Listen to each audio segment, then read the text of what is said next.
Hi hello friends, எல்லோருக்கும் very good afternoon. நான் இப்போ எங்கே இருக்கேன் பார்த்தீங்கன்னா, கல்பாக்கத்துக்கு அடுத்தது அம்ஜிகரன்னு ஒரு வில்லேஜுங்க. இது அம்ஜிகரை. இது ஆக்சுவலாக இது வந்து எங்கள் அம்மாவுடைய பிறந்த ஊர் இது. ஸோ இந்த ஊரில் எவ்வளோ சூப்பராக இருக்குது பாருங்க. நான் சின்ன வயசில் வந்தேன். இங்கே எவ்வளோ அழகாக விவசாயம் பண்ணிகிட்ருக்காங்க பாருங்கள். இது வந்து நெல் பயிர் வச்சிட்ருக்காங்க. விவசாயம் நெல். இதுலேருந்து தான் நமக்கு அரிசி கிடைக்குது. நிறைய பேருக்கு தெரியாது அரிசி எதுலேருந்து வருதுன்னு. இதுதான் நெல். இதுதான் நெல் பயிர். இந்த நெல்லுலேருந்து தான் நம்மளுக்கு அரிசி கிடைக்குது. இது வந்து பழுத்துடுச்சு. இன்னும் ஒரு மாதத்துல இதை அறுவடை பண்ணிவிடுவாங்க.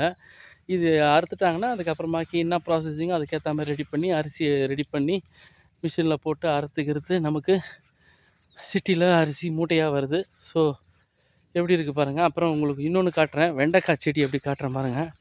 வெண்டைக்காய் அழகாக வெண்டைக்காய் வந்து சூப்பராக விவசாயம் பண்ணுறாங்க பாருங்கள். வெண்டைக்காய் இதுதான் வெண்டைக்காய் செடி. பார்த்துங்க, நிறைய பேருக்கு தெரியாது. ஸோ வெண்டைக்காய் இது பாருங்கள். வெண்டைக்காய் அழகாக மேல் நோக்கி தான் இருக்குது எப்பவுமே.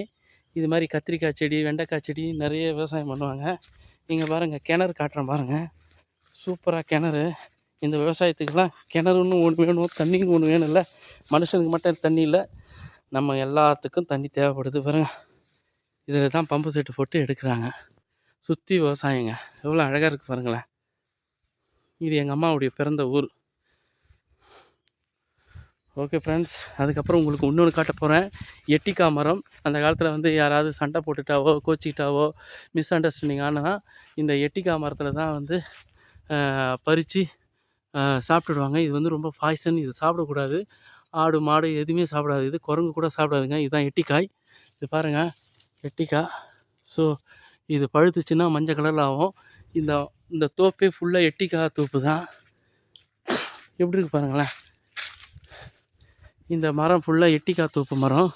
இதை சாப்பிடக்கூடாது. சாப்பிட்டா பாய்சன் ஆகிடும். சின்ன வயசில் நான் ஒரு தடவை எனக்கும் என்னுடைய சிஸ்டருக்கும் ஒரு மிஸ் அண்டர்ஸ்டாண்டிங் ஆச்சு.